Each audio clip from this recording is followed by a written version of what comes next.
Hi, class. I'm going to start at the top of page 30 in the Miracle Worker. And as you can see, I'm in another location. This is the bedroom where I'm staying in my daughter's home. And so we still have some things that aren't unpacked. Hopefully, I'll be able to correct those soon. So, top of page 30.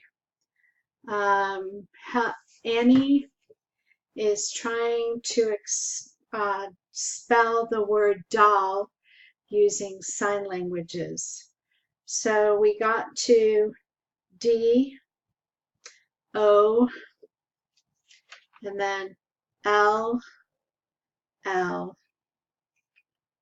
doll. And the first thing we see is James. James says, "You spell pretty well." Annie, in one hurried move, gives the drawer swiftly back into the suitcase.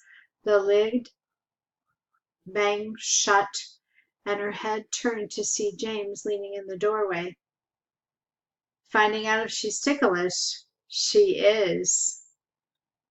Annie regards him stonily, but Helen, after a scowling moment, tugs at her hand again. Imperous. Annie repeats the letters, and Helen interrupts her fingers in the middle, feeling each of them, puzzled. Annie touches Helen's hand to the doll and begins spelling into it again. "What is it, a game?" And then Annie says, "An alphabet." Alphabet? For the deaf. Helen now repeats the finger movements in the air exactly, her head cocked to her own hand, and Annie's eyes suddenly gleam. Oh, how bright she is! You think she knows what she's doing? He takes Helen's hand to throw a meaningless gesture into it. She repeats this one, too. She imitates everything. She's a monkey. Annie, very pleased, yes, she's a bright little monkey, all right. She takes the doll from Helen and reaches for her hand. Helen instantly grabs the doll back. Annie takes it again, and Helen's hand next. But Helen is incensed now. When Annie draws her hand to her face to shake her head, no, then tries to spell to her. Helen slaps Annie's face. Annie gasps. Helen grabs Helen by both hands and swings her into a chair, holding her pinned there, kicking, while glasses, doll, and bonnets fly in various directions. James laughs. She wants her doll back. When she spells it. Spell? She doesn't know a thing has a name, even. Of course not.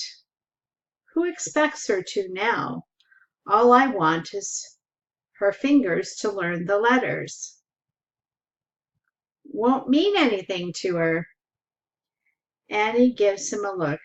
She then tries to form Helen's fingers into the letters, but Helen swings a haymaker instead, which Annie barely ducks, at once pinned her down again. A haymaker is like this. Doesn't like that alphabet, Miss Sullivan. You invented it yourself? Helen is now in a rage, fighting tooth and nail to get out of the chair, and Annie answers while struggling and dodging her kicks. Spanish monks under a vow of silence, which I wish you would take. And suddenly releasing Helen's hand, She comes and shuts the door in James' face. Helen drops to the floor, groping around for the doll. Annie looks around desperately, sees her purse on the bed, rummages in it, and comes up with a battered piece of cake wrapped in newspaper. With her foot, she moves the doll deftly out of the way of Helen's groping, and going on her knees, she lets Helen smell the cake. When Helen grabs it, Annie removes the cake and spells quickly into the reaching hand. Cake. From Washington up north. It's the best I can do. Helen hand waits, baffled. Annie repeats. C-A-K-E.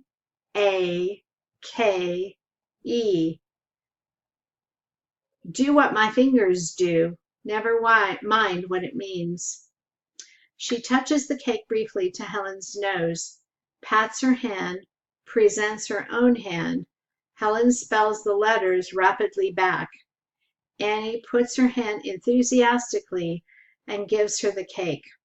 Helen crams it into her mouth with both hands. Annie watches her with humor. Get it down fast, maybe. I'll steal that back too. Now. She takes the doll, touches it to Helen's nose, and spells again into her hand. D-O-L-L.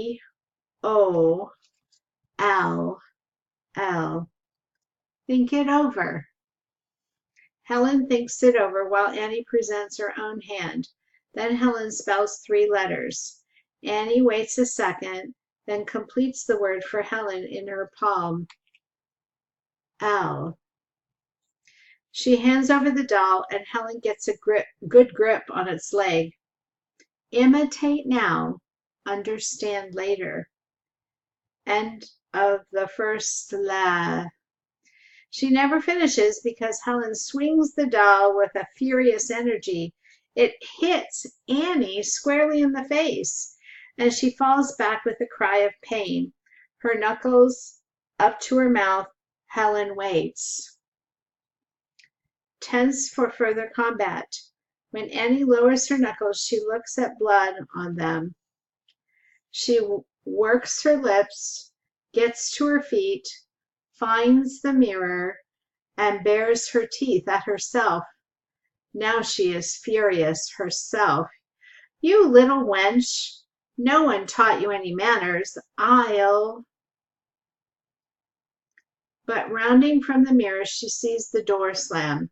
Helen and the doll are on the outside, and Helen is turning the key in the lock.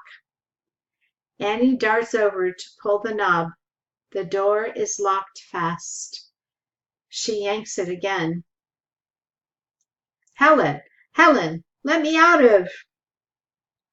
She bats her brow at the folly of speaking, but James, now downstairs, hears her and turns to see Helen with the key and the doll groping her way down the steps.